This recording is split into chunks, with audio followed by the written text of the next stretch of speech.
friends, thanks for joining me in today's video. We're going to be fermenting something for the first time. We have been dealing with some kind of sickness for the past week and it has left us, we have hiccups. It's left us feeling super tired and hungry. I'm going to be making some chocolate chip cookies. Also going to be making some homemade sandwich bread. We haven't had any fresh sandwich bread in a while, so we're definitely overdue for that. So I hope you'll come along with me. I'm sure Case will trickle in here in a few minutes and help me. And we're going to make some delicious food, hopefully.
to do a little garden tour today, a very informal one. We're all outside and Daniel's mowing and the kids are playing, well, Casey's playing. So I just wanted to show you guys an update on all the plants. They're growing so beautifully. We've had so much rain and it's been awesome for the plants. So I just wanted to show you guys what we're working with. So here are the daisies. These are a perennial. This whole big bush of daisies actually started from 2 little daisy plants about the size of this, and over the course of the past 3 years it has just became this. So I'm super excited. I love daisies. They're so beautiful, and I'm hoping to make some daisy crowns or something this year just for fun. So here are a lot of the seedlings that I have planted this year. I scattered a lot of seeds, so I'm actually not entirely sure what all is here. I know that's kind of a dumb move, an immature garden move, but I do know that this right here, if I can get it to focus, this is larkspur, a baby larkspur, and this, I believe, is lemon balm, and this is also lemon balm over here, but I also sprinkled some mint seeds over here, so I'm not entirely sure what's mint and what's not. Here's a big larkspur. This could be mint for all I know. See, I know this is very inexperienced, but you know, whatever. And here's some bachelor buttons. And over here's more larkspur. That's a lot of larkspur. I actually have been thinning them out over the course of the past week and just putting them in new little spots so they can hopefully take off and bloom. These are the peonies. Their time is up. So something new that I was experimenting with this year was pruning my tomato plants. I've never done this before, and I actually have a lot of gardeners in my family and they've never done this either.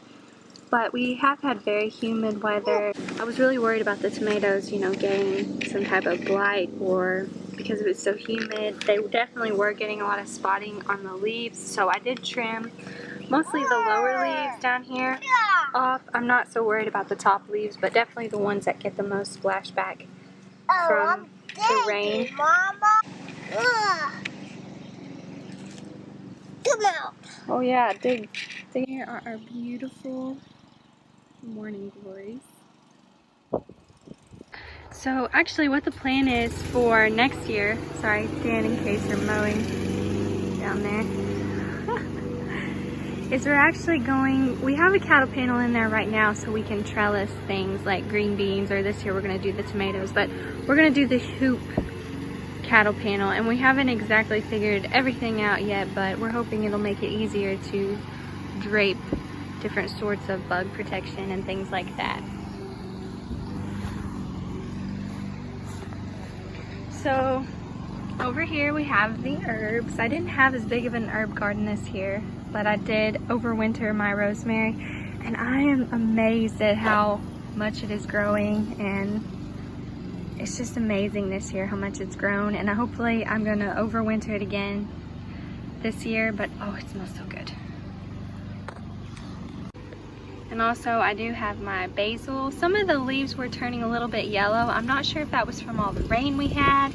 It has been dry today, so you know, it's kind of tricky with basil because they do like damp soil, but they don't like it too damp, just like anything else. So I did prune this basil this morning actually, and I'm going to prune some of the rosemary as well, and also some sage that I have over here, and I'm going to make some herb salt. So I'm really excited about that because I haven't had that in a while. I used it all up. So here is the potato plant. I mean potato plants, plural. It's gigantic. So there's a lot of things that I don't know about potato growing, and I know I blame a lot on this, but I did have a newborn when I planted these, so I really didn't look up a lot about how to plant potatoes. If I had known better, and I know a lot of the experienced gardeners will tell me probably in the comments, this is a It's like just a huge bucket basically. And normally when you plant potatoes, you want to start at the bottom, I believe, and bury your potatoes about 4 inches deep.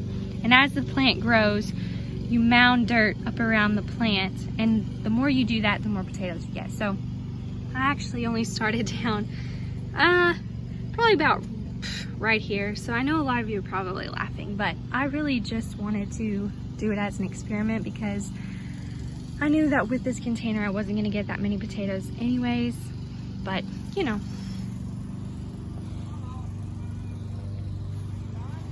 Here are the beautiful onions, the Walla Walla onions. Again, this was more of an experiment. I know that this isn't a lot of onions. I just wanted to kind of try my hand at it. You can see a lot of them are getting big. I don't think they liked all of the rain either, but they're starting to perk back up now. They were kind of laying over, but they're liking this hot, sunny weather a lot more. So in this cast iron tub, I planted some more herbs. I actually have some zinnias in here, but the bugs have kind of annihilated them. And I have lots of lavender coming on. Well, not lots of lavender, but you know, this is one lavender plant, so I wasn't expecting much, and it's its first year. And back here, I do have some sage that I'm going to trim some off for my herb salt, and I'm really excited. There's a recipe for Tuscan herb salt. I think I linked it in one of my older videos, but I am going to do that again this year. It's from the Elliott Homestead. And here's the strawberry plants. I was kind of worried about how they would do in these little containers, but they do seem to be liking them as long as I keep them consistently watered. These are ever bearing, so they don't put out a lot at one time, but they still do have these fun little berries that they put out. This is also a random jalapeno plant that Daniel planted. He wanted one. So, and the thing I'm most excited about this year, I would have to say, out of everything that I've planted, is the garlic. Here she is. So they've just started. It's about June, what day is it? It's June 12th right now, and we have these little scapes coming up. And if you know anything about garlic, you know that in June, depending on when you planted them, they send up a scape. Now, I've heard that when this starts to uncoil and stand up higher than the other leaves, I'm gonna cut this off. And you can actually use this for garlic salt. You can fry it in a stir fry. So I'm really excited about that. So they all have their little scapes coming on now. I'm not sure what it means when your potato plant starts to flower. Can someone please tell me what that means in the comments? They're actually little volunteer plants. I planted some pumpkins here, so I do know for sure that this is a pumpkin, but I'm not sure if these are pumpkins or squash because they were volunteers out of the compost, and I did save them because I really wanted pumpkin or squash this year, so they're doing really well. I'm excited to see what they actually are, but I do know for sure that this is a pumpkin.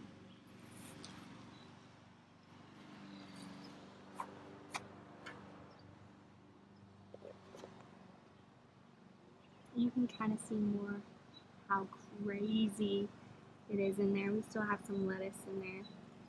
These over here, those are the cherry tomatoes. Those over there are the Cherokee purples. And when they start getting fruit on them, I will do a more in-depth video. So we actually do have plans for this area over here. We're going to expand this little onion bed this year, actually in July, next month, and we're going to plant cabbages, carrots, and more cold weather crops. I'm going to be planting some in July, and I'll probably wait till later on when it starts getting closer to fall to plant more, but I am going to use that bed for carrots, cabbage, lettuce, maybe some more onions, more storage crops. I've never grown carrots or cabbages before, but I do want to try because since I am making the sauerkraut now, I want to be able to grow my own cabbage. So we do have a fairly decent sized yard. I do talk a lot about growing in small spaces. We do have that field back there. It's not ours, but it belongs to the HOA. Aww.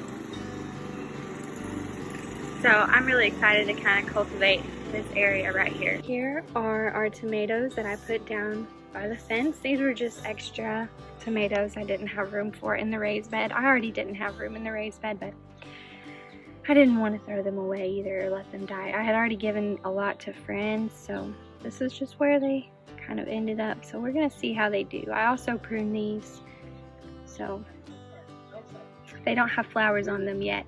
And they haven't got as big as the ones that are in the raised bed, so I'm not entirely sure why.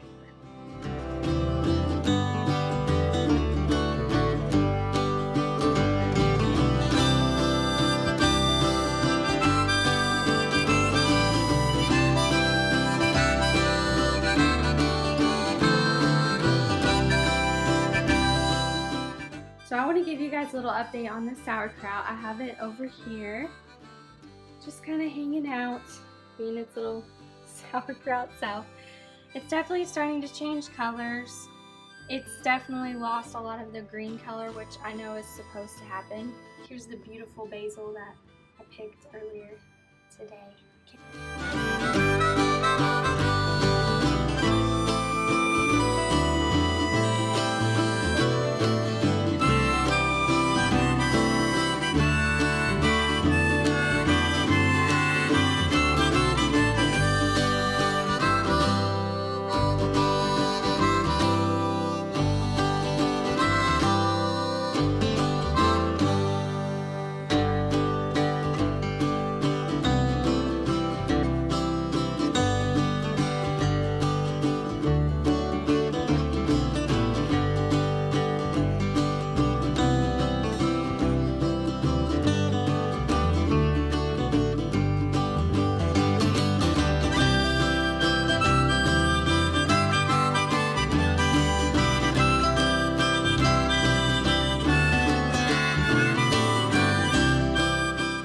So yeah, that's all we kind of have going on right now. There's lots to do in the garden, lots of weeding, lots of pruning, but hopefully soon, in the next couple weeks even, we'll start to see some awesome fruits coming on. The herbs are really growing, so